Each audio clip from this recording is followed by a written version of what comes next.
Hi, this is Marlene with Miami Ghost Chronicles, and I want to welcome you to another episode of Stories of the Supernatural. Wherever you find us, whether it's a video or podcast on your favorite platform, please like and subscribe to us so that you can get notification of when a new show is released. You can also find us on major social media platforms. If you go to miamighostchronicles.com, you can find links to the videos or MP3 files, which you can download and enjoy without commercial interruptions. If you're into classic horror, ghost, and adventure stories, I narrate Nightshade Diary, and you can find links at nightshadediary.com. If scary stories are your bag, and listening to encounters with cryptids, ghosts, dogman, and other weird creatures sends a shiver up your spine, then go to supernaturalstorytime.com for links to our weekly podcasts. Noteworthy news about the paranormal world, true crime, conspiracy stories, and anything that is just plain weird can be found at eerie.news or visit the Stranger Than Fiction Stories tab at miamighostchronicles.com. Please subscribe to my newsletter on Substack. Just go to mppellicer.com for a link. I want to thank you for being part of my audience, and I think you are all wonderful.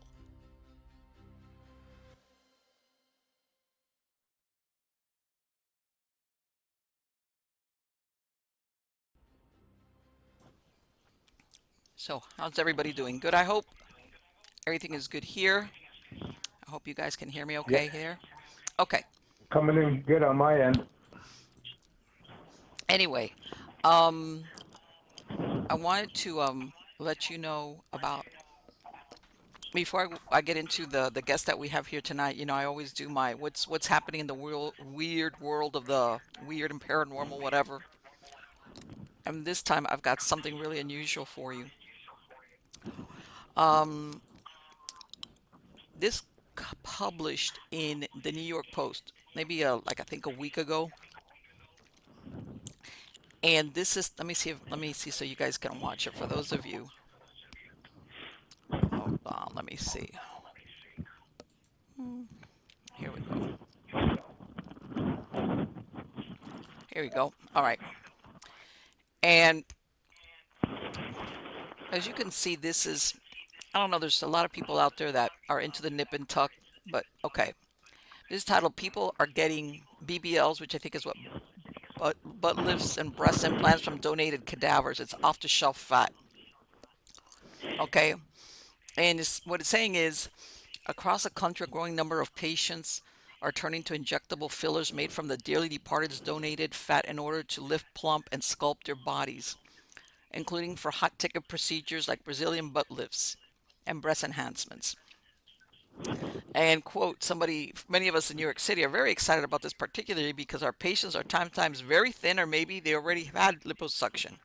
Okay. For procedures like BBL, fat is usually extracted from the patient via liposuction and then re-injected into the desired area. So for those who don't have enough to suck out, it's off the shelf fat, which was what I always thought, that this is where they would get the fat for this type of procedure, like from your own body. Anyway, this is something that hit the market last year but isn't still widely available. Widely.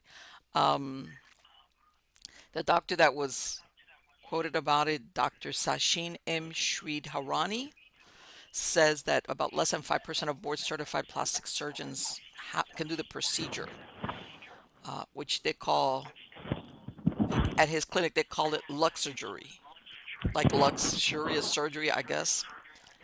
Um, Now and according to him, there's a tremendous amount of demand across the country. And again, it's made from sterile fat harvested from cadavers and can be administered through minimally invasive in-office injections by a qualified provider without the need for general anesthesia. Which, by the way, that's not the problem. As far as I'm concerned, it's the cadaver problem. Um, Before it's injected, the donor fat undergoes a multi-step cleansing, sterilization, and purification process that removes cellular debris, DNA, and other elements that could trigger a negative immune response. Uh, and we ensure all our tissues consented to for aesthetic use. Blah blah blah. And it's here's for those of you watching. It's like it's like a big tube of yellow fat, and the process preserves its situ. um, this is great for somebody who doesn't want to use their own fat or doesn't have enough of their own fat in order to do the Brazilian butt lift, all this other stuff. Um, they're also having people that had unfortunately poor done liposuction with tons of contour regularities. Okay. Anyway, all right. Now let me throw my cautionary tale in here. Okay, I if you go to Stranger Than Fiction stories on my website, there was an article that I wrote that's titled, if you want to look it up, it's Human Body Parts Used for Decorative Purposes. This was a few years ago that I did this article. And in it, it talks about how in 2008, there's a man named Michael Mastrantonio, which, as a matter of fact, he was either from New York or New Jersey. He pled guilty to stealing body parts. All right. But what he was doing was, you know, that a lot of times they sell different body parts for surgeries. Like, you know, like if you have a torn ligament or things of that nature. Well, what he was doing was he was harvesting bone fragments and flesh from bodies at funeral homes without the knowledge of the victim's family. He would sell them without inspection for disease, and some were used in transplants and medical research. And besides that, several funeral home directors also pled guilty to their roles. In other words, it wasn't just him. Like, how else would he get access to these bodies in a funeral home? He had lost his dental license in 2000 for testing positive for narcotics. And then he opened this company called Biomedical Tissue Services. And it became, by the way, a multi-million-dollar company, which, by the way, shows you this guy was not stupid. He was just. And then what he would do is the corpses that were taken from different funeral homes were chopped up, sold to medical facilities across the United States. All right. And believe it or not, I don't. I'm going to date myself. One of the bodies that was taken was Alistair Cook, the former host of Masterpiece Theater on PBS.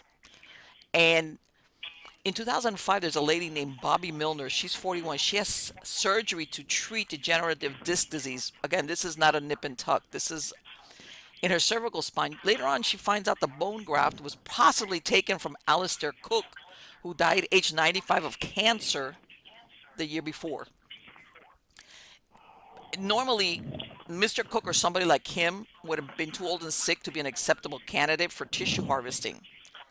And what it turned out was that the permission paperwork for Cook had been forged. By the way, Mr. Mastro Marino died in July 2013 while serving a 30-year sentence.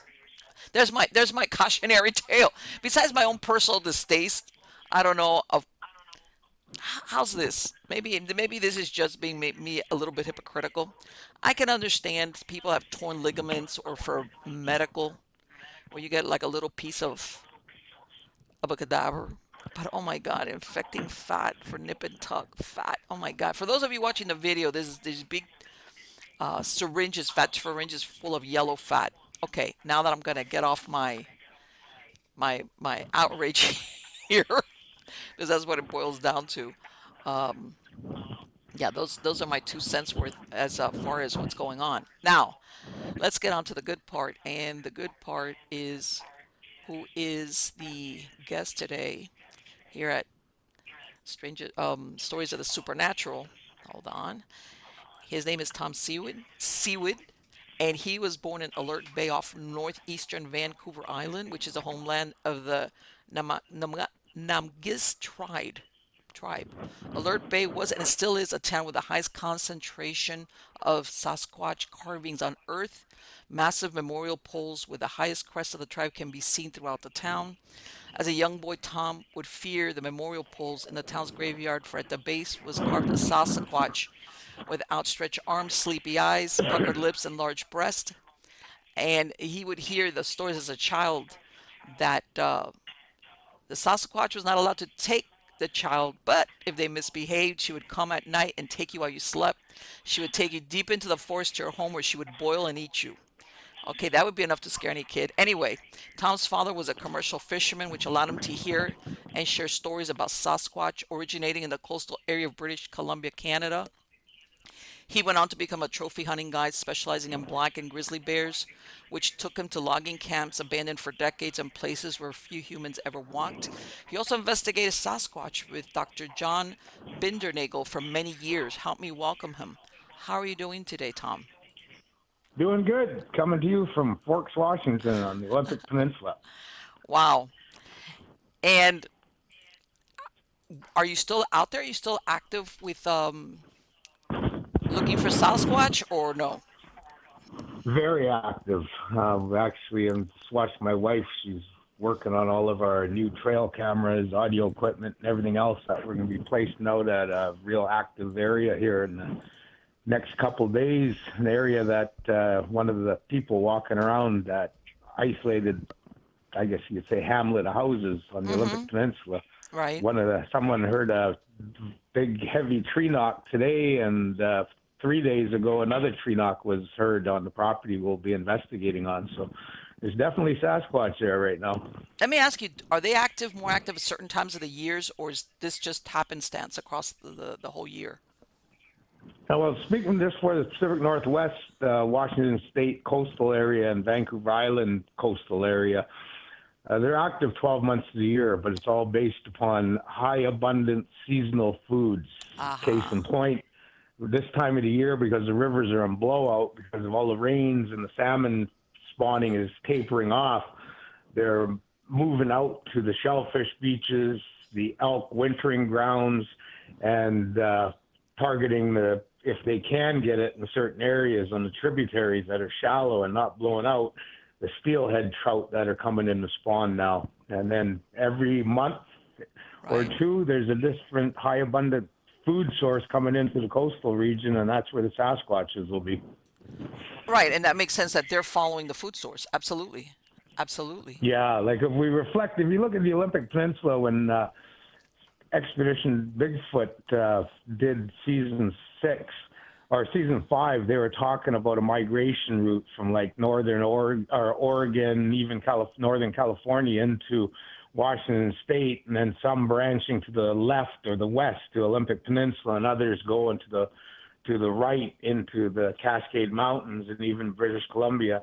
No, that doesn't take place. It's a regional migration equivalent to what Indian tribes used to do prior Mm-hmm. to contact and just afterwards. They stay within their tribal clan territories, but they have a seasonal migration within. Right, with what's there. In other words, they get used to like this is what comes in. And like everything, what animals are there, what time, and this is what they're used to eating. Or they understand the flow of other animals there in there. Now, I know you mentioned as I was reading your bio that, and you just said it. As far as the knockings, do you really think that's communication from them, or is it more, how can I just warning somebody off from their territory? What do you think? First thing is, the biggest mistake everyone makes is they put themselves as a hairless bipedal, a human, Okay. into the superior position, and they speculate that Sasquatch is all these different aspects about it, but they're Hmm. not that intelligent. It's far from that. They have language, they have culture, they have laws, very strict laws. They communicate, they sing, they hum, they mourn, and the only things they lack by the looks of things are things that we have negative: greed, jealousy, warfare. They don't have that. So they're Okay. the bipedal humanoid. They're what I refer to as the Adam and Eve of the indigenous tribes of North America, Central America, and South America. They're our first ancestor. In my language, we would say Nuyum. Our first ancestor is Sasquatch. We evolved to be smaller, less hair, Hmm. lost our nocturnal vision, all because we used fire, and we started using clothing, Right. semi-permanent shelter, made tools, tools evolved to weapons, weapons evolved to hate and warfare. And Sasquatches are still in harmony with the environment as our ancestors once were and still are, the Sasquatch. So thinking on that level of them being superior to us, they have forgotten more about the bush world than we will ever know because we've forgotten it all. So when they tree knock, what they're doing is they're calling attention for all of the Sasquatches in that area that may be harvesting, hunting, resting, lame or sick, and just sitting there to look at their scout. And when they look at their scout, after the knock, it'll be body language. And I've seen Sasquatch shudder like a dog, and their oily hair just vibrates, and all of a sudden a hand gesture was made. Well, that's Morse code and body language. So instead of vocalizing or making more tree knocks for communication, the tree knock is either a warning to us to stop, turn around, and go back where we came from. They don't Okay. want us there. Or it's for their clan to look at your scout or look at the one that's close to the perceived threat to watch what the next body language or vocalization mimic will be telling you what you're to do. And like a military unit, that Sasquatch clan is made up like a atom. The nucleus is the young, the old, the pregnant, the sick, and around that, the electrons, protons are your scouts, harvesters, hunters. But if they move, the scouts, hunters might come and draw the perceived threat away, while the nucleus, the atom with all electrons and protons, will move to rally point one away from the perceived danger. And that's why they always sleep on top of knolls or little mounts. Like if you look at a little knoll or a little mount that looks like a female breast, well, just envision that mount as a female breast. There's the old, the young, the sick, the pregnant, the lame are sleeping during the daytime on the nipple and Right, around the breast, like the a mount. lookout, like a lookout, kind of like that. Exactly. Yeah. Let me ask you, Yeah. And because do you think that I'm going to interrupt you real quick because I'm listening to what you're saying is, so let me ask you, people that go around knocking, like trying to imitate, is that really a good idea then? Because, well, that's why they call it BFRO. They think it means Bigfoot Research Organization. It means Bang Forest Research Organization. They 14 years on TV. They never filmed the Sasquatches because they're always tree knocking, telling the Sasquatch, get out stop, of turn around, go back where you came from. How Oh, disrespectful. And they thought by tree knocking they draw in a Sasquatch? yeah. Absolutely not. That's just great. And let me tell you, because I'm listening to it, I'm going, wait a minute. Then basically what you're telling them is like, it's like, and if you're using their, have you ever, how's this? Since you're, do you have any idea what their lifespan is? Or approximately what their lifespan might Average be? 150 years, Okay. and the older ones that are gray or white, Mm-hmm. 180 to just lower 200s. Now, a lot of people's eyes will go wide on that. Well, how would you come up with that? Well, because I have, and I still interact with a lot of native Indian shamans, male and female. And when I was on the Omaha Indian Reserve and doing investigations there and some other work for the tribe, but I was there for 2 weeks, I got to be close to the female shaman of the tribe in the Omaha Indian Reserve. And I asked her, after 4 or 5 days interacting with her, I said, how old do Sasquatches get? She said 150 on average, 130, 150. The gray ones, white ones, 180 to just lower 200s. And I looked at her surprised. I said, how'd they get so old? She smacked me. Haven't you been listening to what I've been teaching you these last few days? Tonga is what we call the Sasquatch in our language of Omaha. It translates to meaning keeper of the medicine. When shamans have die, maybe it be by disease or car accident like happened recently, or battle back in the old days, or an animal attack, well, all the knowledge of the shaman is gone if he hadn't or she hadn't passed it on to a younger generation. Mm-hmm. So what happens is when you lose your shaman quickly, well, someone will step up as she did and tell the tribe, I volunteer, I'll do it. And they walk into the forest away from the tribe 2 years or longer. And when they return, because they had a Jane Goodall, Diane Fossey interaction with their local Sasquatch clan, Mm-hmm. and it takes months to get that interaction. Like yet to have it. But what Okay. happens is the Sasquatch passes on the remedies and medicinal plants and poultices onto the hairless bipedal, so they can, after a few years, return back to their tribe, and they are now the shaman. They learn from the Sasquatches, and that's why Sasquatches get to be so old. They have forgotten more about local traditional remedies from plants than we will ever know. Let me ask you, what predators do you think would be able to take them out? Bears or what? Because I can't think of any other animal besides that would be able to hurt them, I or a moose, maybe? I don't know. I doubt it. If anything, a deer can take out a human with a rifle if they're stupid. Mm-hmm. You shoot a deer and you go running up to it, get your selfie picture with it. Next thing you know, the deer stands up, lunges at you, and gores you, and you bleed out. Moose can do the same, stomp you with their hooves. So Okay. there is probably a small percentage of moose, elk, and deer that will maim, injure, or kill a Sasquatch, but I think it's very few. I think they're definitely the apex predator of the environment. Okay. All right. That's what I'm thinking, that it would, unless maybe they were hurt or sick, maybe. I don't know.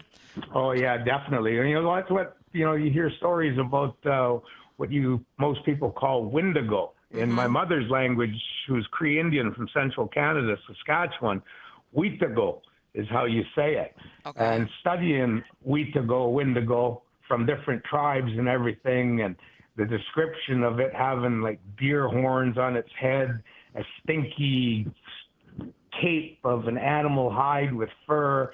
It's all skeletal and skinny, and it has frosty eyes. It has cataracts. It's got a club like a cane.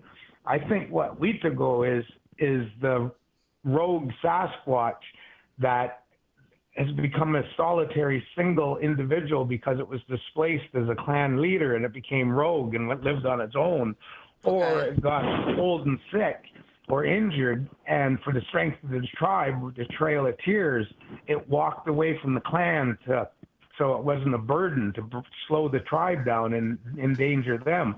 And then as it's getting near death, it's got cataracts, cancer's eating it apart from the inside. It gets skeletal. It can't chase down animals like it used to when it was younger. Right. And it's got no body fat, so it needs to retain warmth. So it takes a dead animal's hide that's all stinky and puts it around its Sure. skeletal body. The arthritis is acting up or an injury in its leg, so it's got to resort to a cane. And because it knows the easiest animal to harvest in Sasquatch Island, North America, is the hairless bipedal human, well, then strap the skull of a deer on your head so you look really scary. And then when you come across those berry pickers or shellfish diggers or Yeah. plant harvesters, you hobble at them and they all get scared, and one gets so scared they either drop their child and run or they It'll, freeze up in fear. Well, yeah. now the emaciated old Sasquatch, dressed up to look even fierce, can go club the human and devour it, eat it. And that's why Indian tribes refer to their names as Sasquatch. Some of them, translated to English, has the term cannibal in there. Cannibal giants, cannibals from the mountains, cannibals from the forest, big hairy cannibals. So if Indians for thousands of years knew that Sasquatch was cannibal, if it ate humans, Right. well, they're telling you they know what a Sasquatch is. So, They're the origin human. you know what? And I'm only a glad you clarify this, because it sounds like you're not from the Kumbaya group, which says that they're wonderful, like Harry and the Hendersons. Like, you're telling me, given half a chance, you're going to be on the oh dinner yeah, list. oh yeah, everything gets pooped out eventually. It's nature's code. But you know what? And I'm sure you've gone across this, Tom, where people don't want to believe that basically that Sasquatch runs around just eating berries. I'm thinking to myself, wait a minute, such a massive body needs how many thousands of calories on a daily basis to sustain it? Protein is what I'm saying. You're not going to tell me this Comparable to thing. a grizzly bear, 3,600 plus calories per day just for That's yes. sustaining itself. And that you're not going to get that from eating berries, No. And then this goes to the naive, ignorant, stupid human. They right? can't think. Their frontal lobes aren't developed enough to understand that a Sasquatch needs to build body fat 4,500 to 8,000 calories plus if it's 500 pounds plus in weight. And then it also has a diverse diet where it's looking for the highest carbs and proteins Sure. and sugars that it can eat, so Mm-hmm. that it does put on muscle mass and body fat. And that's why they're going after seasonal abundant foods: Yes. berries, apples, orchards, cherry orchards, Mm-hmm. early summer. Then your corn crops, your alpine areas full of lush, and all the ungulate, the hoofed animals that go up to the alpines to fawn drop because they can see their predators and smell them and run away with their babies or Right. being pregnant. But the lush greenery up in the alpines above timberline builds their milk production. Okay. So that's where Sasquatches are until the salmon come to the rivers of the Pacific Northwest. Then they look down and see the eagles and seagulls flying in the streams and creeks. They come off the alpines to go harvest the salmon. And then this time of the year, when the salmon runs are tapering off or over, they go to the shellfish beaches and the elk wintering grounds.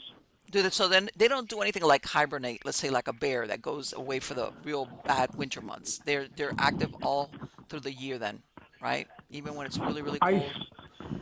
Because we don't find, like, I firmly believe there's over 50 to 100,000 plus Sasquatches in Sasquatch Island, North America, and we should see a lot more tracks in the snow. But Mm-hmm. like my tribe, the Kwakwaka'wakw from northern Vancouver Island, we hate snow. And in the old days, we stayed in our big houses during the winter snow times because it was a time of abundance. All of our bentwood boxes are filled with dried and smoked foods. And Right. then if we wanted fresh food, we pointed to our slave and said, "Get down the beach tonight at middle of the night with your digging stick and basket and get me a feed of clams and cockles and mussels and limpets and abalone and chitons and crab." And you woke up in the morning, your slave was preparing you fresh seafood that they'd harvested during the night, winter, big low tide. Sasquatches are doing the same. Okay. So in other words, they're not like there's enough food there to sustain them even during the winter months, you said, because if something's not there because they've migrated, there's other stuff that they can eat. Yeah, they're at the beaches and elk wintering grounds, but you take down one elk, you got enough meat to last you. If you have a family of four, there's enough meat there to last you 2 months.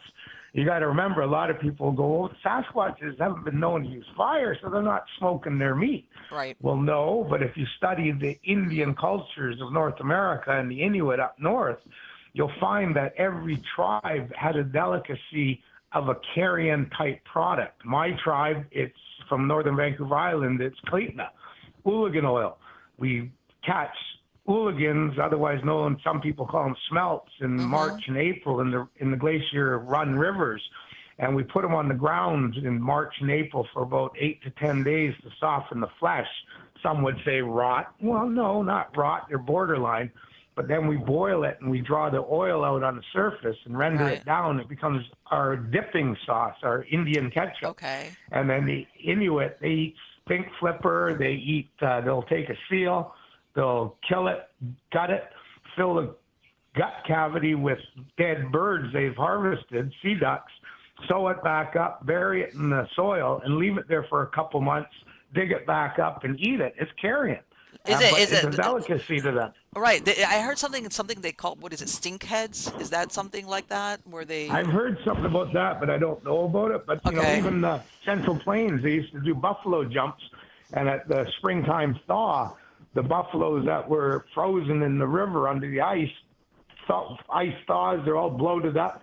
The tribes would run down. It's written in Sacagawea when she came across Mm-hmm. the plains with Lewis and Clark. It's Right. written how the Mandan Indian tribe would run down to the river with their spoons and knives and cut the carrion buffalo meat, which disgusted them and Lewis and Clark. But to the tribe, it was a delicacy. So Sasquatch is killing an animal. We don't know, but when we do find bones scattered out or piled up, there's no flesh left.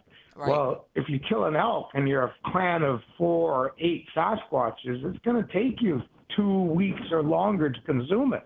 And by the time the end of the consuming is done, most of the meat and fat has become what we would term as carrion, but they're eating it.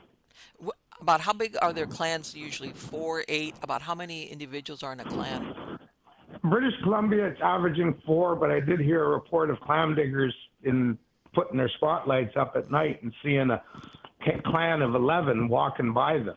So Okay. I don't know. I can't say for sure, but it seems like, with Ostram's report and others, it seems to be male, female with one or two offspring, different ages. What do you think is the how's this? How often, and I know you might not know this. I'm just having you guess how often or how many offspring do they have? One or Well, twice in a lifetime or what? Bush code, if you take my tribal territories, I speculate that there's probably about 20 to 20, high 20s Sasquatches in that my tribal territory. So in the Mm-hmm. wintertime, they got different islands they're at for the shellfish beaches within there. But it generally, the Bush code is the alpha male and female are the only one of the clan allowed to have offspring. So Ah, interesting. Okay. because you can't. You look at us, the hairless bipedal. Well, we're the only creature on this planet that we know of that will fornicate just for the act of enjoyment. Right. And Yes. Sasquatches, if they were doing that, there should be thousands upon thousands of them in Washington State, but there isn't. And so I think they have because I know they have strict laws, because I've heard it Right. from some of the people, native tribe members Mm-hmm. that have interacted or are interacting with Sasquatch, how strict their law structure is. I Right. think it's only your alpha male and female that can copulate and have offspring, just So like a wolf pack.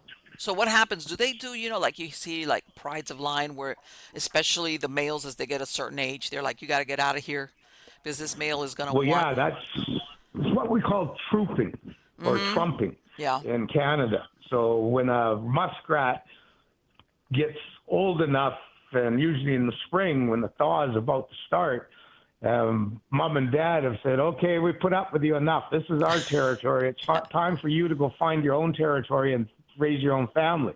Right. Well, the river otter, the muskrat, and other animals will trump. They'll walk and go find where they can set up a Right. territory and find a mate. Well, when we see the two really good videos that are out there from British Columbia of Sasquatches, when guys are up mountain climbing in early spring and they videotape Sasquatch walking up a snowfield, another one recorded a Sasquatch walking down a gravel snowfield, and he yelled at it, and the Sasquatch stopped and looked at where the yell came from, and then skedaddled downhill. So I think those are big males, probably adolescent, and we were told, Mm-hmm. either they got ousted by a younger male, so they Right. got to go establish new territory, because once you get ousted, you got to get out of the territory as a Right. clan leader. And then some of them become rogue, where when you, like I went through, when I wife at the time pointed at the door in March 17th, 2008, and told me to get the beep out. I knew I lost the ability for my two children to ever live under my roof until they became adults, because she was a non-Indian social worker. And we Okay. Indians fear two things in life. Social workers take our children, police take our parents. And almost went rogue, where I wanted to go hunt down the two people that sued me, but I chose a better path, a positive Okay. path, and I chose to bounce back. But when you hear those humans that go postal and grab a gun with a banana Yeah. clip and open fire in a office building or a post office or even a school, those are ones that reached a point where something snapped in Yeah. their head Yeah. and they went berserk. They went Yes. psychotic. Well, that's what happens to some ousted clan leader male Sasquatches. They snap and they become the rogue, the hunter killer of everything that comes in their territory. And I've seen their killing grounds twice. They kill everything that comes Wow. near them. And then, of course, we have the missing 411, David Paulides, my good Mm-hmm. friend, his Yes. series of books and shows and that tell us that there's thousands of people that are missing in North America. Sure, some of them died of natural causes out Mm-hmm. there in the bush, but there's those ones that were found with their clothing folded up and their shoes Yes. right there. Yeah. Well, what happened to them? Well, I know Sasquatch is like eating beans from time to time, human beings, and they become poop in the forest floor. And that's the cannibal rogue Sasquatch. Easy prey. Humans are stupid. Right. Well, I know Dave Paulides is real careful. I know he doesn't want to. At least the last time I heard him, he's very careful about hanging any. What is the true cause as what for all these disappearances. And like you said, yeah, some people fall off a cliff, or they go out there. Sometimes they're suicidal. Nothing, I was nothing. in, I'm sorry, go ahead. I'm in his newest released movie, American Oh, yeah? Sasquatch. Okay. So he went after the premiere in Tacoma, Washington, 2 months ago. Um, Someone asked the question about that at the end, and he said there's only one time that I wrote down about a possible connection with Bigfoot, and that was when the woman went missing, and Mm-hmm. when the male, the boyfriend, came out of the bush and said, people ask, what happened to your girlfriend? Bigfoot took her. That's the only time I've ever mentioned it because I just mentioned what he had said. But like Right. Godfather 3, when Al Pacino goes, the farther I try to get away from the mafia, the more I'm dragged in. David Yes. Pilates has now opened the door where now he's going to get dragged in. There is a Well, correlation between the missing and Sasquatch. I think it's everybody's gone there. Everybody's thought of that as a possibility because it just makes sense. Without a Especially, doubt, it's a possibility because I had to run out one time. Once we had to go back to back and almost had to shoot warning shots. We had aggressive Sasquatches around us at night, and we had to get back to the boat, to the bush. And, three of us were back to back with our guns ready to go because we have a strict law in my tribe. We will never harm a Sasquatch. But, I don't care what the laws are, my tribe or other. If anything gets within 10 feet of me and it wants to eat me, I'm going to defend myself, sure, period. sure. And, but that time we held off from warning shots. We didn't see them, so we couldn't shoot them. Not that we would, but we made it to the boat safely, got in it, and got the heck out of there. And another time I was mushroom picking on an island alone in my territories in September, and I spooked the rogue. We know he's there. We call him Crease because he's either on Crease Island or the neighboring islands to it, which are about 100 yards apart. And so, next thing you know, I had rotten hemlock, fallen tree chunks thrown at me, Okay. hitting trees above my head, exploding with shrapnel of rotten hemlock wood. And I'm beating it, jumping and running as fast as I can. All I kept thinking as the wood was being thrown at me was, when I punch out of the forest wall and I come out on the beach, I hope my speedboat's close by. Yeah. And sure enough, when I punched out onto the rock beach, my speedboat was not 60 feet from me, and I cut the line, jumped in it, got out of there. And as I was pulling away from the beach, a big rock splashed in the water. That rogue was letting me know I was not welcome there. What do you think? It's because of territorial that they're like when they get upset, when they get mad. No, I already explained it. Some of them snap when they get displaced and they Okay, lose so their it's mate, their just that they children, get their into this into this mindset that they're like, okay, I see what you mean. Yeah, how many men go rogue when they get divorced Yeah. and they got told they can't see the children? They got to go to court to see the kids if they even get that right. Their paychecks are garnished for alimony and child support, and they lost all their investment of house and vehicle and stocks and bonds, and the Yeah. list goes on. A few of those males will snap, Yes. and they become either alcoholics, drug addicts, Yeah. street people, or they become psychotics and they go postal, and the next thing you know, they get gunned down by the police or they're thrown in Yes. prison for lifetime terms. They're Yes. rogue humans. Yes. Yes. Yeah. No, that I understand. That I understand. And let me ask you then, just out of curiosity, I want to hear what you think. How would they ever get a hold of a female? Is it a female that would they ever, how's this? Would they ever kidnap a female out of a clan? It's it's I wouldn't know about clan to clan, but we do know of a couple reports of female humans being after picked up by Sasquatch. One woman apparently in the 70s Yeah. got thrown over the shoulder of a big male Sasquatch, and she shot it in the eye with 9 millimeter. And some people were even speculating that that was the Minnesota Iceman. And Okay. there's all kinds of stories out there, but I can't say for sure, just other than what I and others have read. Okay. Okay.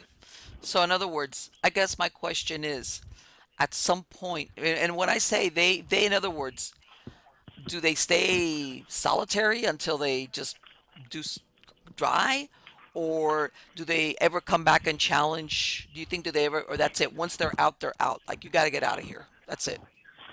Well, number one, you just look at males, humans. Mm-hmm. They get divorced, They catch their woman cheating. Next thing you know, they take a relationship and the pillow, and they move on to another relationship. And Right. usually, after the pillow one, they get married or common law for until they die. So, but then the odd one goes postal. So the same thing with Sasquatches. Once you get ousted and you don't need Viagra, well, hey, I'm going to go look for another female. Every male does that. That's bipedal. Okay. So, in other words, and do they, how's this? Do you have you ever made a relationship with any one of them that I'm not saying that you're friends, but they kind of you guys recognize each other? Oh, absolutely. So there was a young, lanky, 6'4", 6'6" teenager looking chimpanzee, tannish, black, dotted faced Sasquatch that was probing my camp, stealing my garlic and apples when we were building cabins in 2012. Hmm. And I spooked him twice, so I got to see him up close, so I could tell he was a teenager.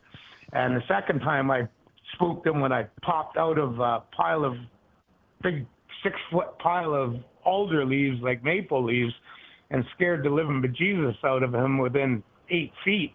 And he jumped up and roared at me, and I jumped out of the leaves and roared at him and told him, "Get the hell out of here and quit stealing my food."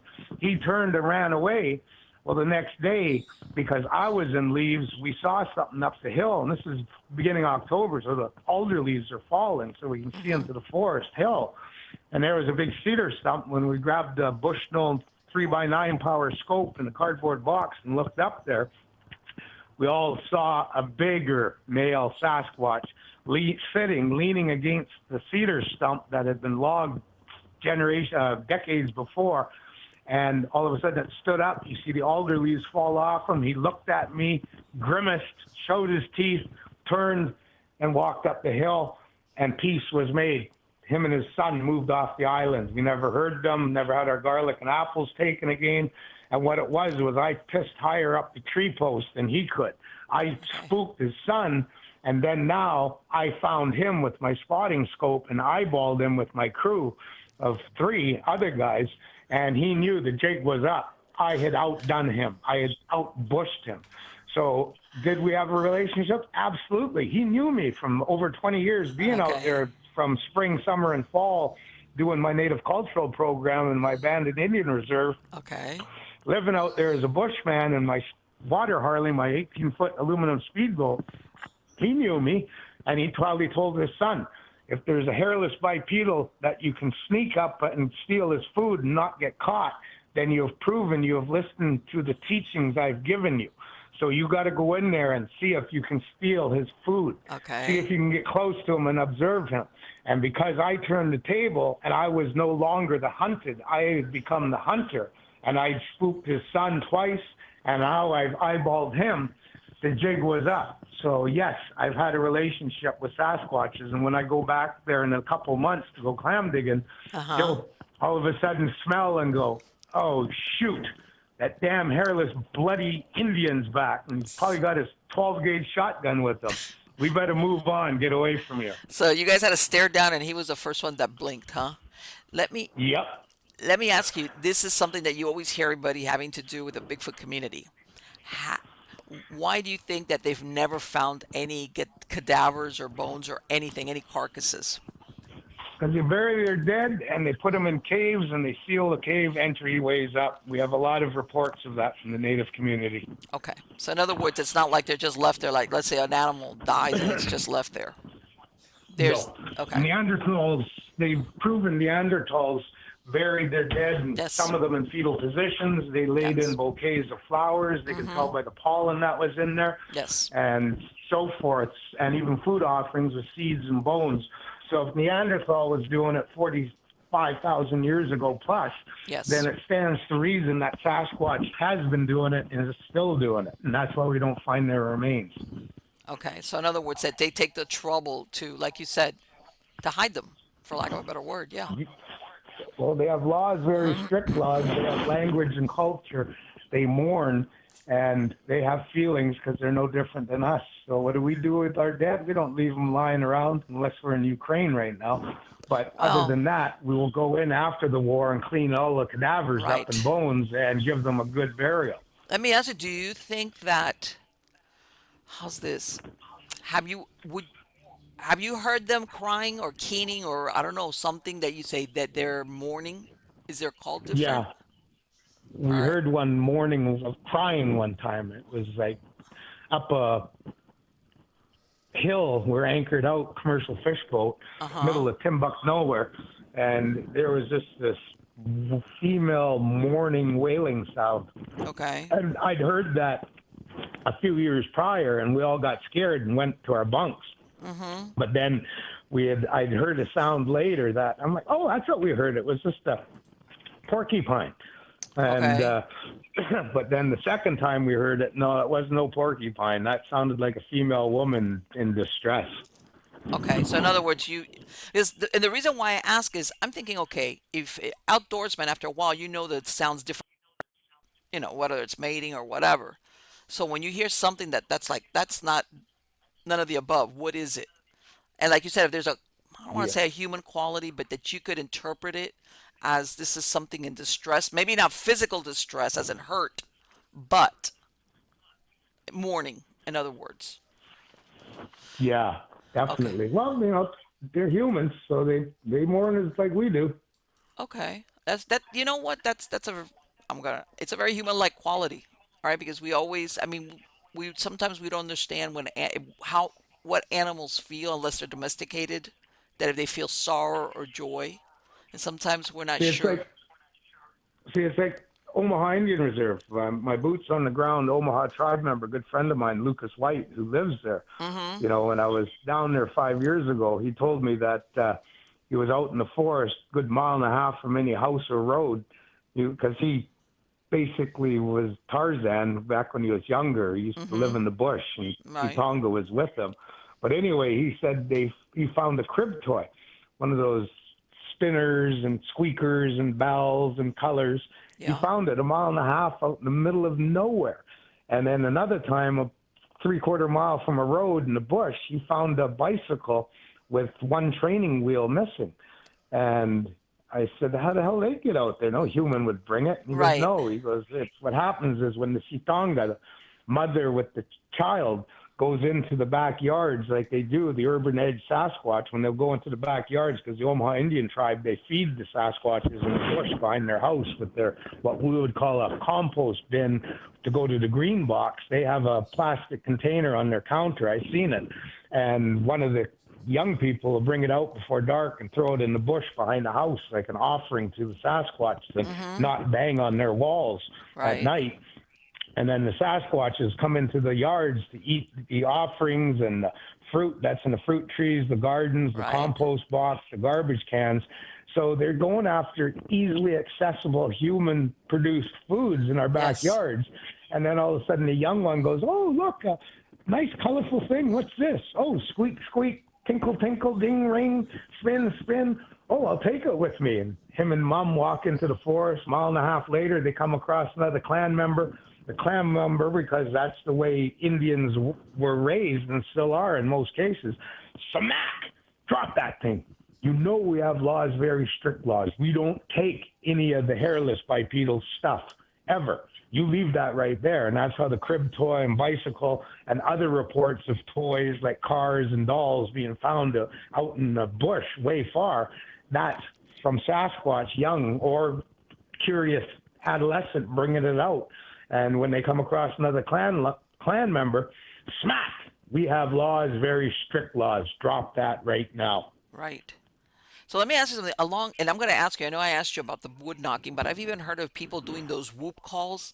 And I guess that falls into the same area of like, what are you doing? Because you don't even know it's like trying to talk a language that you really don't know what you're saying. So what I teach now that I've enlightened everyone and yourself about our shamans used to, and some tribes still do, go interact and have that Diane Fossey with Jane Goodall interaction with Yeah. Sasquatch for a few years to learn the shaman medicines. Well, if that's taken place, then they're speaking to one another. The Right. Sasquatches have lived in the humans' tribal territory since the dawn of creation. And, with some migration, of course, but majority of times, generations, the Sasquatch clan has been there like the Indians, generations, their family has lived there in tribe as well. So when I asked my Helicum, my chief speaker, Adam Dick, Mm-hmm. and I said, when I'm out in bush, I run into the Chunach or the Sasquatch. What should I do? I know I'm not allowed to harm them or disrespect them. Right. And he goes, speak Kwakwala, our language to them. They understand.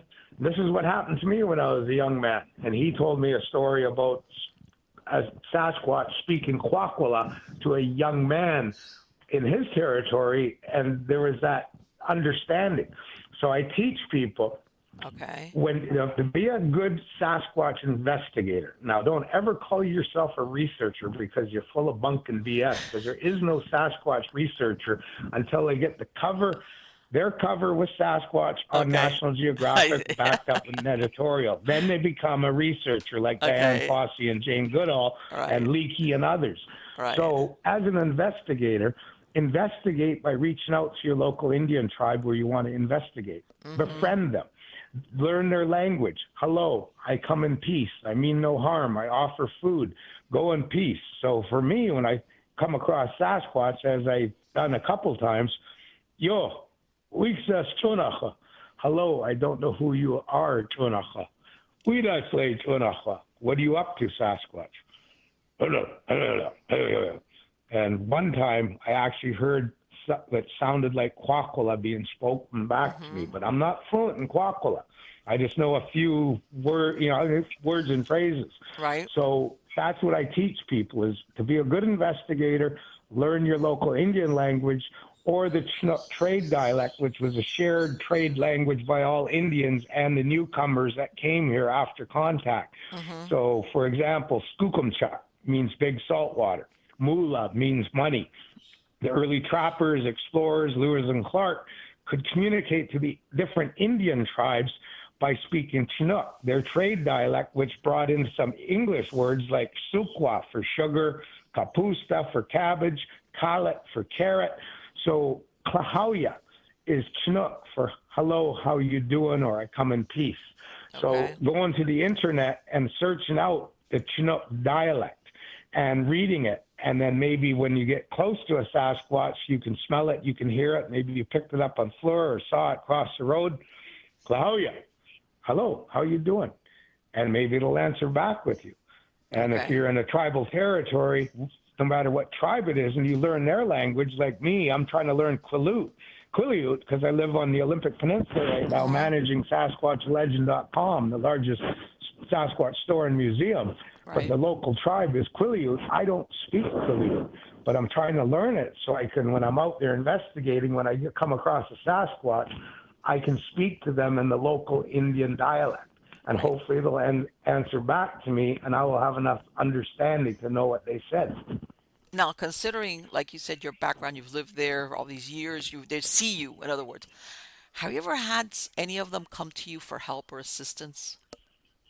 No. Okay. I have had them take garlic that I laid out for them Mm-hmm. because garlic, as we know, is what do you call it? Medicinal Yes. bulb, Mm-hmm. but it's also in the Pacific Northwest. We have three um, types that grow here in the wild, but they're very small. So bringing out these big industrial farmed garlic cloves and leaving them out for them and even having them come and untwist the wire on my metal lockbox and open it up Okay. and take out of my food a couple of apples and one garlic clove from time to time was Right. how I found out something was breaking into my lunchbox, my food box.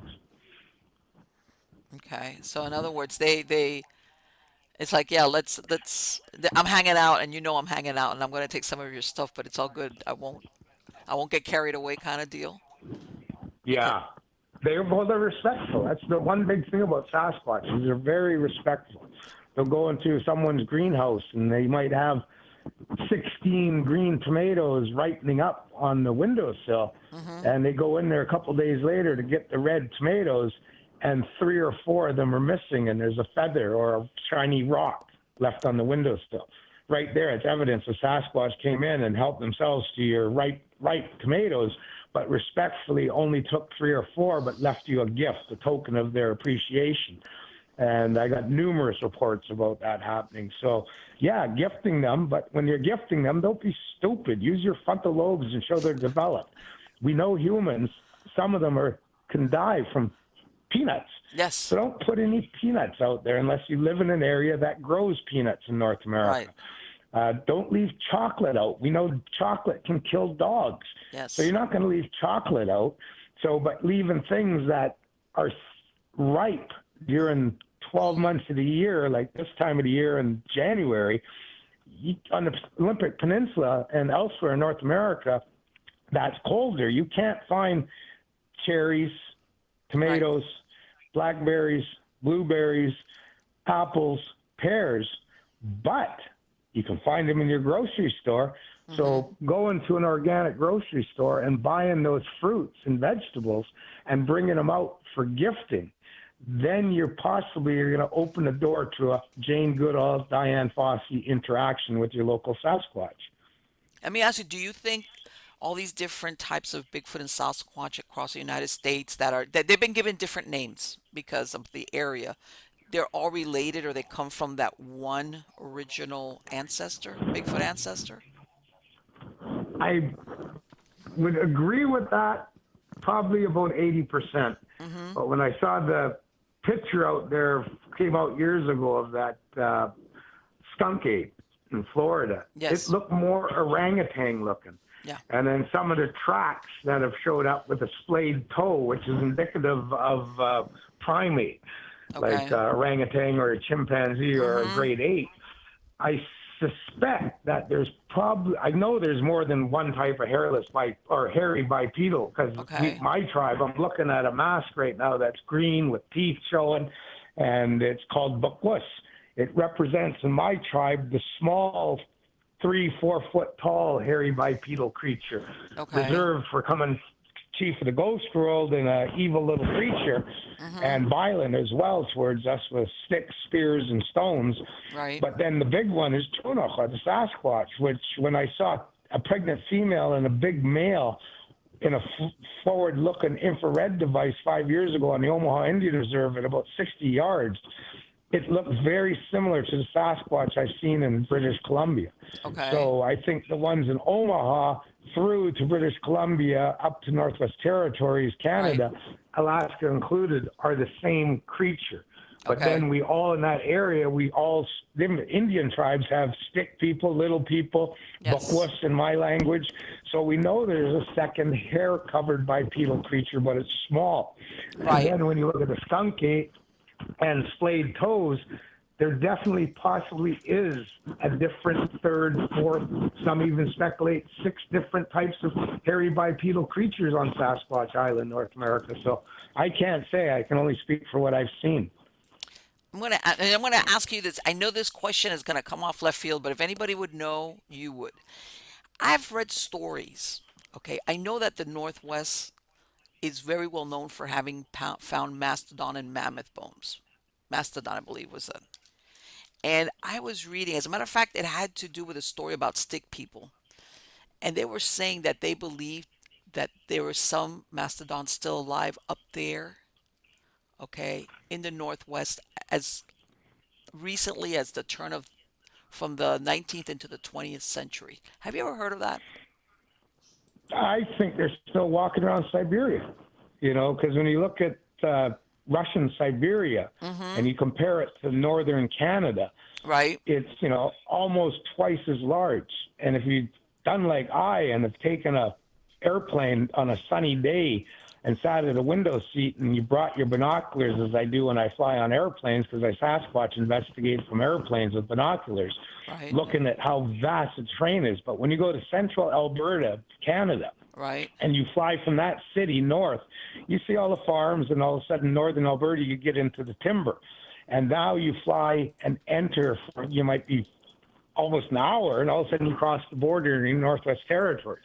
And now you got another 2 hours of flight until you get to Yellowknife, and you're looking at down at vast areas of forest and serpentine rivers and lakes and muskeg. Well, yeah, there's a possibility. Well, definitely there's Sasquatch down there in Northwest Territories. They call it Naga. And then is there a possibility of mastodon? Mm-hmm. Possibly, because that area is so vast in northern British Columbia or Right. Canada.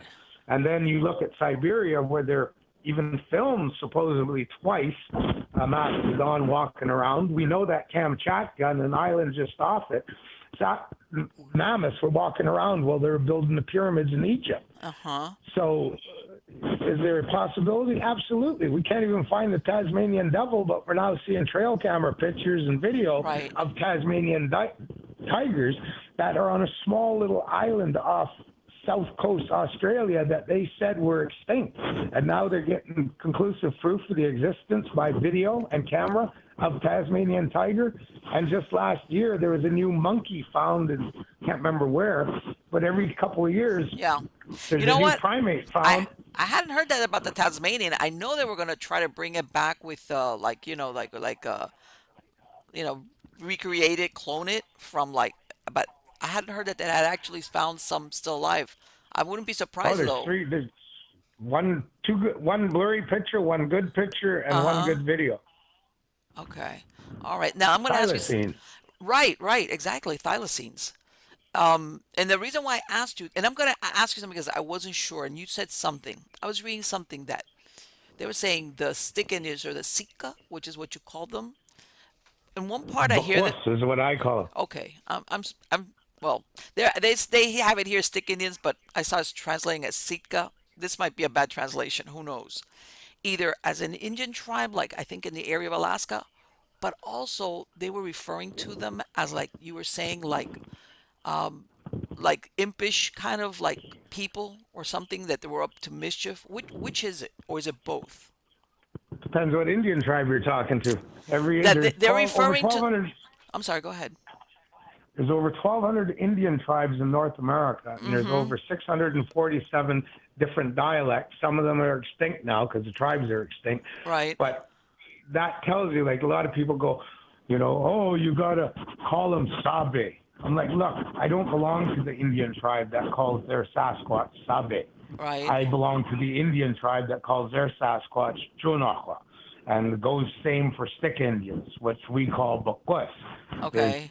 probably 500 other names for them throughout Sasquatch Island. So in other words, it just depends. Everybody has a different name and for whatever that is. And I understand Oh, what you're saying. absolutely. It's over 600 dialects, Indian dialects throughout North America. Even yesterday, some Hispanic people came into the store, and I was talking to them, and I asked Mm-hmm. them, "You're from Mexico? Do you guys? I know there's Sasquatch down there." I said, "What do you call them?" And uh, I can't remember what he said now. PA Grande is Pie what his. Grande, Pie Grande, Yeah, Pie Grande, which is yeah, Bigfoot. and that's their Sasquatch. So I Yeah, learned another name for a Sasquatch in North America yesterday. yeah, yep, yep. Well, yeah, and that's what I was gonna say. If you look across a lot of the cultures, there's some version or reference to Sasquatch. Some version of it, some description. So, Well, look at the newcomers that came here after contact. Grassman, mm-hmm. Woolly Yes, Booger, yes, Yahoo, Wahoo, Skunk Ape, yes, Bigfoot, and Jersey Devil, and the list goes on. yes, So yes, it's yes. probably you never know. Someone sees a Sasquatch that comes from Somalia and lives here in North America. We might have another name for Sasquatch because Who there's a knows? But heavy Somalian community living in a sawmill town in Canada, and they saw Sasquatches, and they used their name from Somalia to explain this big, wild-looking human. right. I mean, anything is possible. But let me ask you, the have you ever, and I know there's a lot of people that sometimes it's backfired on them. Have you come across anybody that says that's killed one of them or shot one of them? Just from what I've read in reports, and Mm-hmm. I did get told about someone who possibly had one buried in his backyard, Mm-hmm. and I approached him on phone, and he told me, he goes, no, no, if you ever show up in my acreage, he goes, you'll be met with a rifle. and I'll be squeezing the trigger before I say anything. So what he told me right there is more than likely he does have one buried in his yard, but he's afraid to divulge it. So, and then there's other reports. You just got to Okay. read John Green's book from the 70s, Sasquatch, the Mm-hmm. great apes of North America, whatever. Right. That's, to me, it's the best read out there to date on Sasquatch, and it's been reprinted. Okay. All right. And I know that Dr. Meldrum, he just passed away not too long ago, and I know he had a big collection of footprints of plaster footprints. So I don't know if anybody's going to carry on his work, but let's see. For my Oh, podcast, this someone will. There's a lot of money to be made. Some capital D, small r period before his name from the Pocatello University will step up. no, I know. You know, well, I know that he was I mean, he did a lot of shows, and a lot of times people that would find the footprints out there and they would pour the plaster, they would take it to him, and I think he was a primatologist. I'm not sure what he was specializing in, but um he was like the guy that he would either tell you, no, this is something, or no, you're dreaming. Well, people are doing it now to me. I got a print given to me a couple months ago I'm building a museum in Forks here at Mm-hmm. SasquatchLegend.com that I manage. Okay. And another gentleman met me in the summer, and he said, I'll come back in fall, winter. He's going to be here first week of February, and he's bringing up a big amount of plaster casts he's casted down in Oregon, as Okay. well as tree breaks he's harvested for the Okay. museum. But people are starting to realize from the hundreds of pod and video casts I've done and I'm still doing, as well as all of the conferences and television shows I'm on, people are saying, wow, now that Jeff's gone and Dr. John Bindernagel's gone, Tom Mm-hmm. studied under Dr. John Bindernagel for almost 3 decades on Right. Vancouver Island. Well, if I'm going to, who do I got to go to now? No one other than Tom. Tom seems to be, like he says, I've forgotten more about Sasquatch than most living humans will ever Yeah. know Yes. until they have that interaction. So, I'm not saying it with ego or fathead, but, No. I do know my stuff about Sasquatch from decades living and working in the bush of Sure. coastal British Columbia and traveling to other areas in North America, investigating, or just happened by chance to come across a Sasquatch. So there's a reason why A.K. Gekame, the creator, has made it that I've had so many path crossings with Sasquatch. I'm the Sasquatch shaman of North America. I'm the one that you come to, the guru, to tell you and help you understand what is a Sasquatch, what are their characters, what are their laws, where do they go, and that's, bush knowledge. I lived like a Sasquatch many times where I disappeared in the bush for months on end Okay. because I hated hairless bipedal critters and their Revenue Canada equivalent to IRS US and their RCMP, their Royal Canadian Mounted Police equivalent to a sheriff or a marshal. I hated all of them. So I just lived like a Sasquatch, walked into the timber and let it close behind me, and carpe frickin' diem. Seize the frickin' day. That's great. Well, you know what?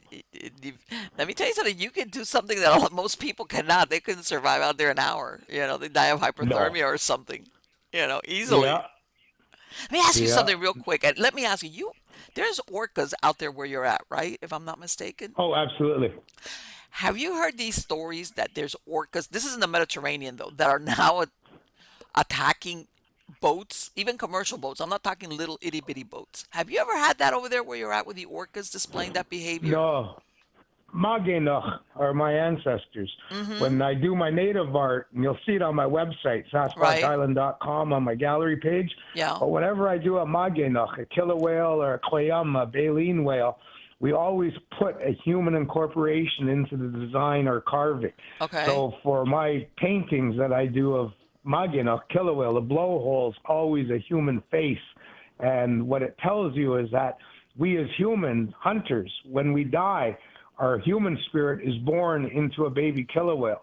We travel with the killer whale through its entire life of 60 to 80 years. And when it dies, our two spirits separate and go to our heavens. So to me, when my grandfather died, I seen him 3 days prior, 3 days later, I'm on a commercial fish boat, Mm-hmm. baiting hooks and letting the line off the back of my boat.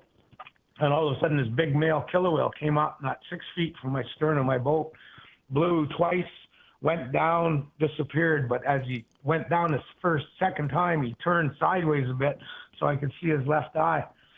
And I threw the anchor over.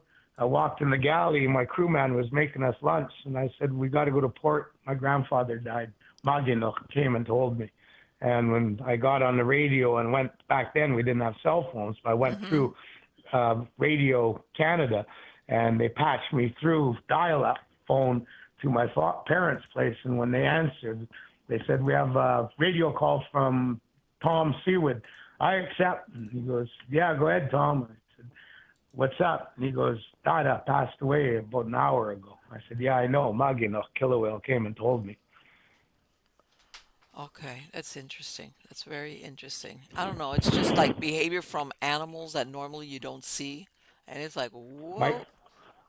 my call sign on when I was a whale watch captain, I was the, one of the first ones ever in the world to be a boat captain, taking people out when I was 15 years old to see Mm-hmm. whales and grizzly bears. Okay. But about 10, 12 years later, there's now a commercial industry of whale watching grizzly bear tour boats, and all these young guys and girls who are captains, they all getting cool call signs like Haywire, Lady Hawk, and so forth. So I'm like, well, I gotta come up with a cool call sign. I Uh-huh. know, Haywire, Haywire. This is Orca Rider. Yeah, go ahead, Orca Rider. How come you come up with that name? Because I used to ride orcas. There you When I go. was 12 years old, I was in a commercial fish boat, and I rowed out with a wooden skiff about 14, 15 feet long we used for fishing. Big 12-foot fir wood oars on it. And I was just fishing for fish, and all of a sudden this pot of orcas were coming. So I stripped my clothes down into my underwear, and I stood on the bow.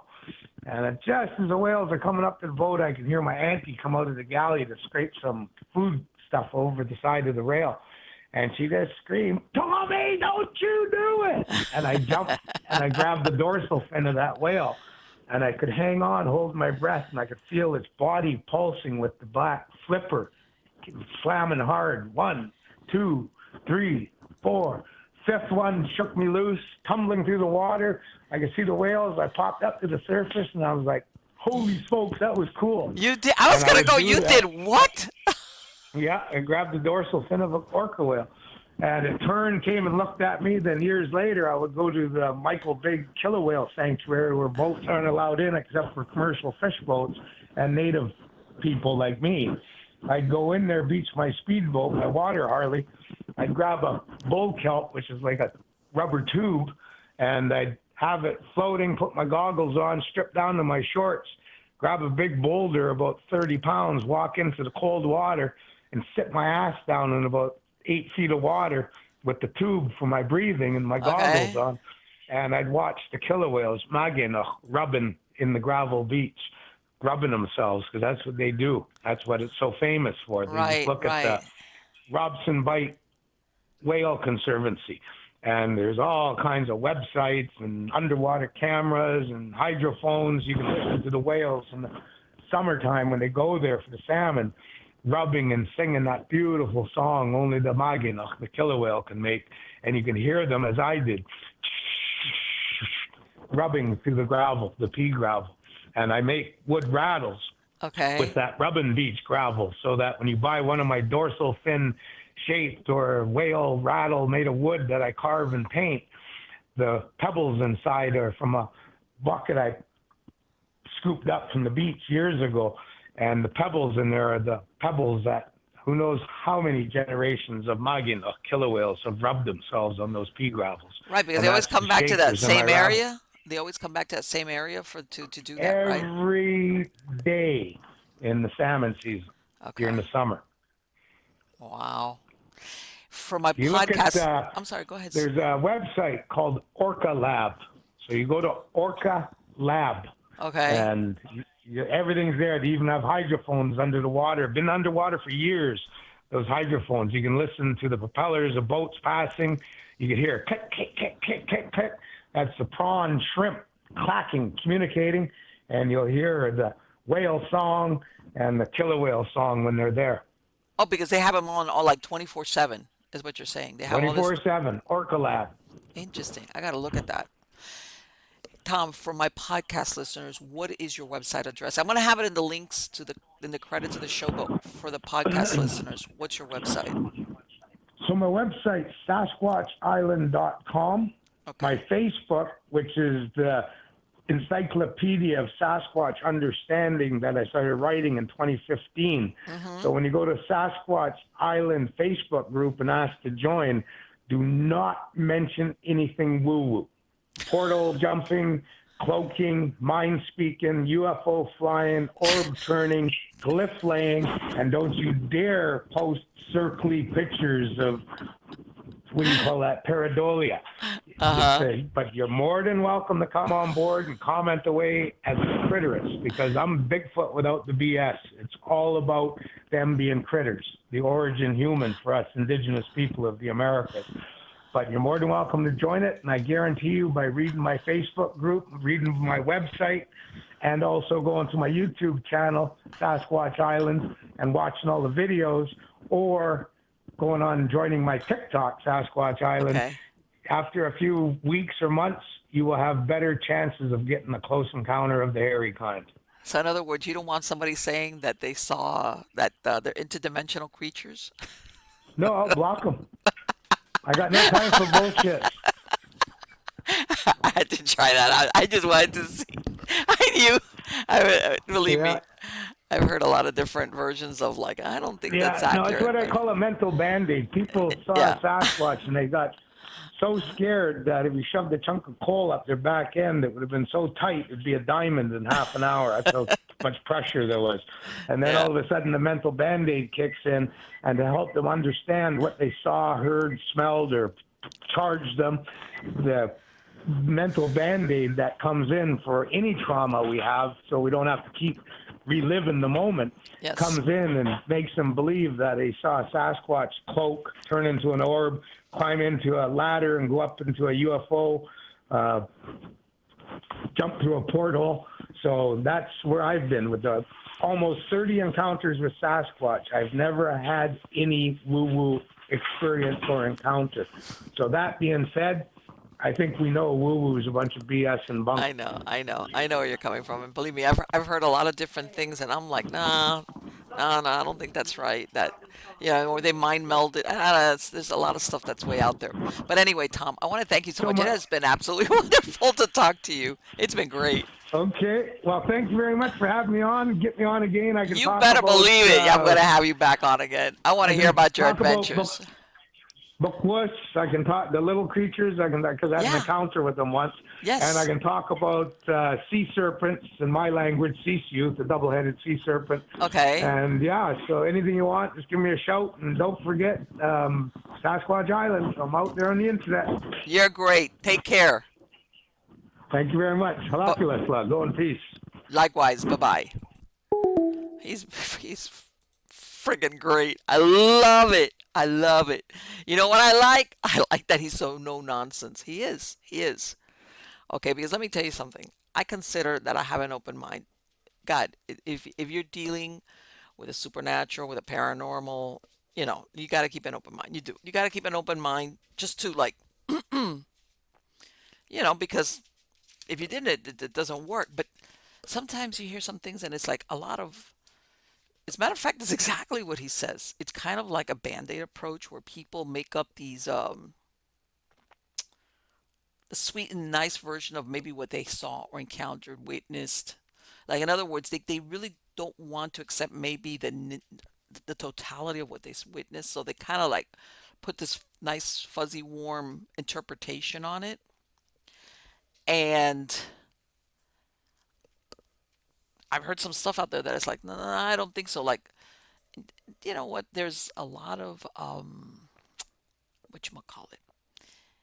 There's and you see it even in the paranormal stuff where the ghost didn't want to hurt me. It was like a guardian. It was like I was like, oh, come, stop, you know.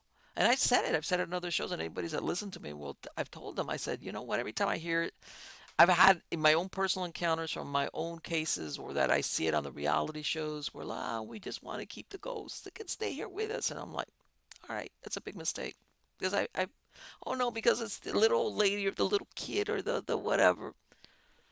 You know what? Like I said, in my experience, things that end up going south because the living and the dead should not coexist in the same space. I don't care. I don't care who you think it is.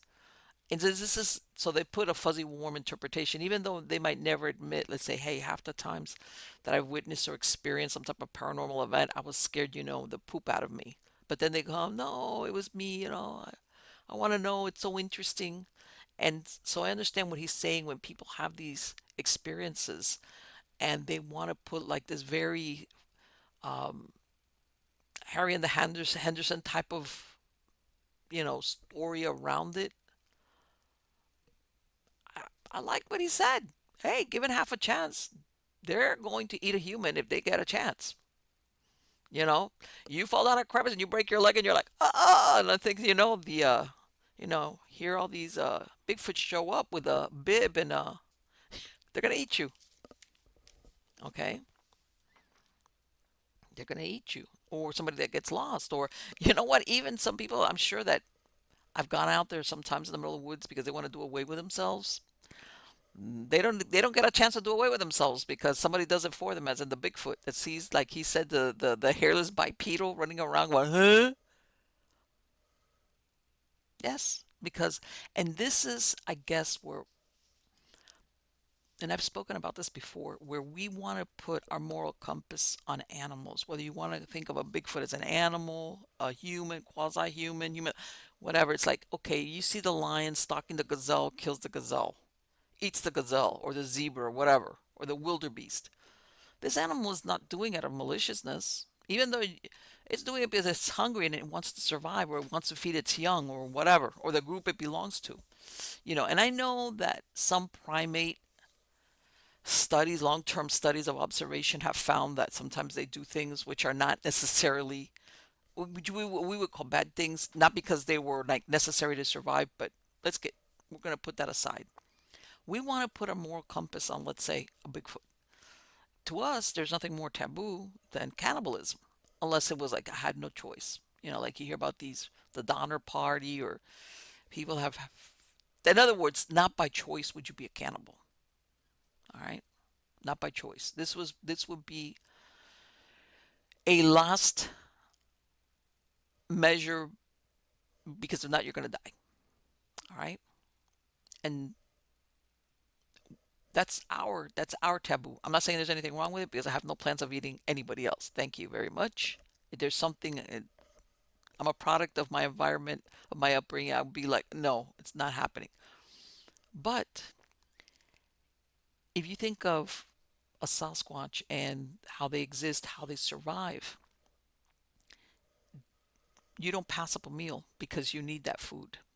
And there's nothing like, oh, I'm gonna have the human because I'm gonna go after the human. No, they'll eat the human like they would eat any other animal they came across that they could catch, or that was dying, or that was hurt, or that just whatever.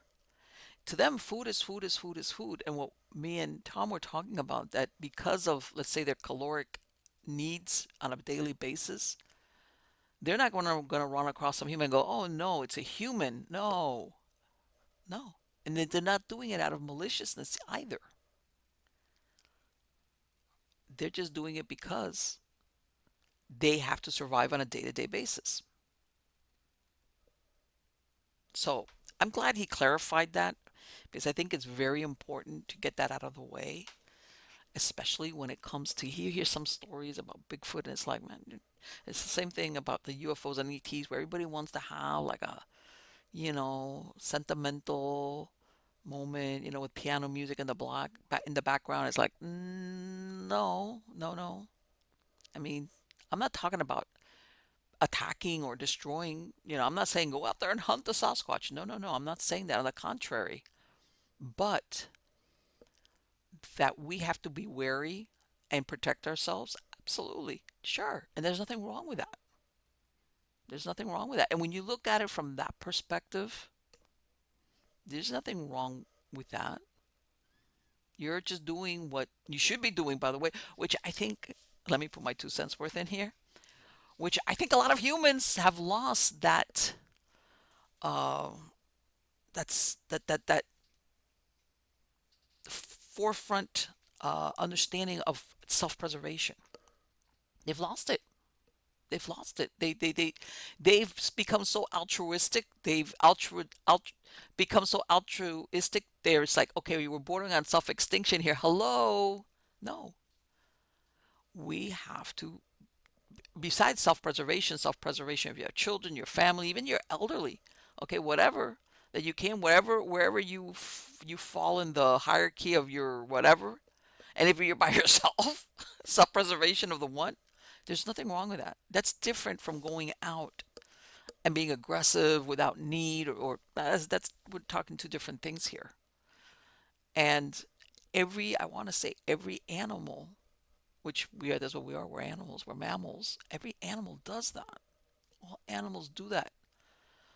They either fight or run away or disguise themselves or something in order to protect themselves. And if you corner them, everybody will tell you, you corner any animal, and that's when they will, even if they're outgunned, for lack of a better word, whether by size or anything, they're going to fight. All right. You see any predator goes after uh, prey, the prey will fight. Even if they know they're going to get killed, they try to get away. They fight something, and if they're cornered, they'll fight. Now, it's might be a short fight, but and that's, I think, something that we need to recall and see it in other animals. Same thing. Sometimes you hear about these researchers that go out among predators of all things, and they're like right up under their noses, and they end up getting killed and eaten. And I'm looking at that because they are thinking, oh no, the bear, the whatever, the tiger, the lion, the wolf will never do anything to me. It's like, hello. Sometimes animals. I remember one time I was reading a story. You remember, for any of you that do remember, back in the 1960s, when Born Free came out, which was about the lions in Africa, and this was like, I want to say, like when they were talking about the conservation movement in Africa and the lions and blah blah blah. Well, the man, the marriage, they split up. One time he was describing where he stayed out there, and apparently in this preserve they still had some of the lions that they had since cubs. And he by then he was an older man, and one time he tripped and fell down, and the lion that was there hanging out, like, which is fine, pounced on him and was about to grab him by the back of the neck, which is what they do, and then it stopped. But its initial instinct was, it's an animal that's hurt, it's gone down, I'm gonna go get it. All right. And this thing was like breathing on its neck, and it pounced and was on his back. And I guess their their relationship stopped it from going any further. Plus, I'm sure that lion was well fed. But even then, that animal was ready to, like, I'm gonna break your neck, and I'm gonna drag you off, and I'm gonna eat you. See what I mean, Jelly Bean? So I love his attitude. I really love his attitude because and I think that for anybody that wants to be involved and study anything about Bigfoot or has hopes of having an encounter or seeing one even from afar, I think you're better off looking at it from the way he sees it versus going out there like with a twinkle in your eye and, I'm gonna have a mind meld with a Bigfoot. Uh, you know, I think that's a big mistake. I think a lot of people put themselves sometimes in very dangerous positions because of that.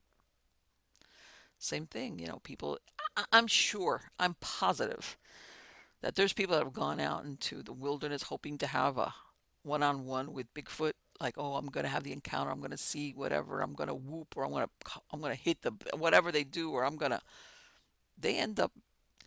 I'm gonna give the benefit of that, but I'm sure that every once in a while Bigfoot says, "Man, I could use a human snack." Great, you sit there right there. That's that. Because they want to go out there by themselves because they think that if I turn up alone, I'm going to be able to commune, and which is very stupid. All right. Um, but yeah, he's great. I'm gonna have him back. I absolutely have to have him back. And by the way, let me show you. Let me see if I can find it. What I was talking about with that thing about the mastodon. Okay, I want you guys to see this. Okay, this was a story that I wrote. It's in Stranger Than Fiction Stories, and it's called The Mystery of the Mastodon. And basically, what this was reported that back in 1887, that there was a report of a living mastodon in Alaska. And I know he's in Vancouver, British Columbia, but I was thinking maybe he had heard of this. And that there was a story that a party of miners had learned of the existence of living mastodons near the headwaters of the White River, and that up to then it was believed to be a fabrication of northern fur traders, and that the Stick Indians or Sitka told the miners that only 5 years before such animals had been seen by them. As a matter of fact, there was mastodon bones were so plentiful in this area that there's a bunch of Mastodon Creek. There was a bunch of landmarks that were named for the mastodons. Um, and on it goes, one of the Indians said that while hunting in an unknown section, he came across an immense track sunk to a depth of several inches in the moss. The way he described what he found, it resembled an elephant's track and was larger around than a barrel. He followed the trail, which appeared to be fresh, and tracked one immense stride to another for a distance of some miles, until he found what was making the tracks. When he saw what it was, he fled. The Indian warriors were known to be brave and would attack a grizzly, but this animal filled the hunter with great fear. He described it as being larger than Harper's Trading Store. I imagine this must have been a local trading store there, with great shining yellowish tusks and a mouth large enough to swallow him at a single gulp. It had gone to a place where huge bones lay scattered. The area was at a very high altitude, rarely visited by people, and these would only be natives. It was already known that the mastodon, or Mammut americanum, inhabited the Yukon country, and their skeletons had been found strewn along the creeks. There's even a Mastodon Creek in Alaska. In 1901, a mastodon tusk measuring 13 feet long and weighing nearly 306 pounds was found on 80 Pup, a tributary of Hunker Creek in the Klondike. Later that same year, a skeleton of a mastodon, complete with the exception of the small parts of the vertebrae, arrived from Whitehorse. It was discovered by miners working at a depth of 80 feet in a shaft on Clark Street near the headwaters of the Stewart River. All right, and the skeleton was described as not fossilized but very well preserved, with small bunches of hair clinging to it in places. And it was estimated the animal was over 20 feet high, and one of the tusks measured over 11 feet and weighed 215 pounds. All right. And they were sold to a curio shop over in Seattle.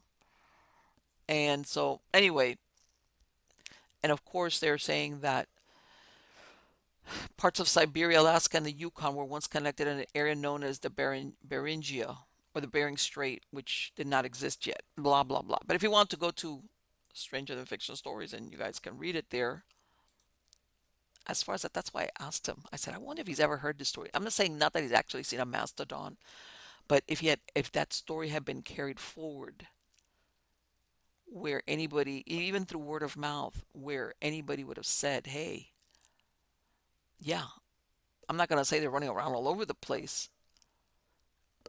you know, but because from what I understand, the mastodons, what was it, the mastodons or the mammoth? I'm not sure about this one. Were acclimated to colder weather.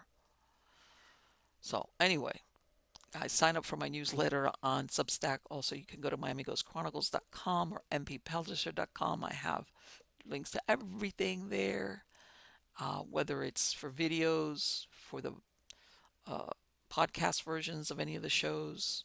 And it's not only stories of the supernatural, Nightshade Diary, Supernatural Storytime, you've got eerie news, all that neat stuff. And if you go to Stranger Than Fiction Stories, which is a tab on there, Miami Ghost Chronicles, you can read all my articles. Some of the articles are over on Substack, others are over here.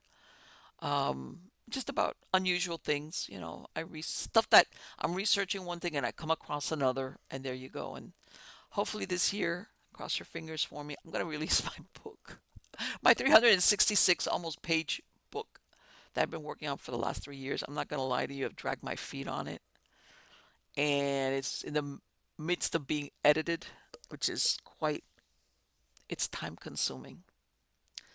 And hopefully I told myself that's it. I can't, I have to release a book this, and the title is the Crimson Servants. And it's a supernatural thriller. It's got a vampire Dracula element in it and all that neat stuff. I think you guys will like it, but I'll I'll, I'll um I'll post more information on it when I put it up for Amazon for pre-order. And so again, please come back every week. I have a lot of great guests lined up. What am I talking about? Lined up to come and tell their story. But again, I'm going to repeat this. I've repeated before, but I want to say it again. If you, someone you know, whatever, you're an author, an expert, or just somebody, you don't have to be any of those that has a story to tell. You had an unusual experience, or you live in a place where, hey, for the last, whatever, contact me, and I will interview you. You want to be anonymous? We could do it. You remember, you saw how I was interviewing Tom on a phone? I had his picture because he was having problems with his internet where he's at. He's gonna kind of in a really remote spot. So the phone was a better idea than doing it via the internet like a video. But I can do this on a phone.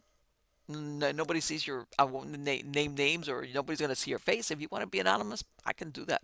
Whatever, however you want to do it, I'm there. So please contact me at Marlene at miamighostchronicles.com. All right, and we'll just flesh something out. It doesn't have to be long. It can be short. I have shorts from interviews that I've done with people on the street about their unusual experiences. Sometimes people have only one. That one time that I was going down the highway and this light, that's okay too. I want to hear all of them. Or other people have a lot of stories. Hey, I was living at this house for 10 years and it was 10 years of weird stuff going on and I saw this or I saw that, or I grew up in a house. I get a lot of those sometimes, of people, or they even have what they call family ghosts, where people that have families that lived in either a certain house or in a certain area for a really long time.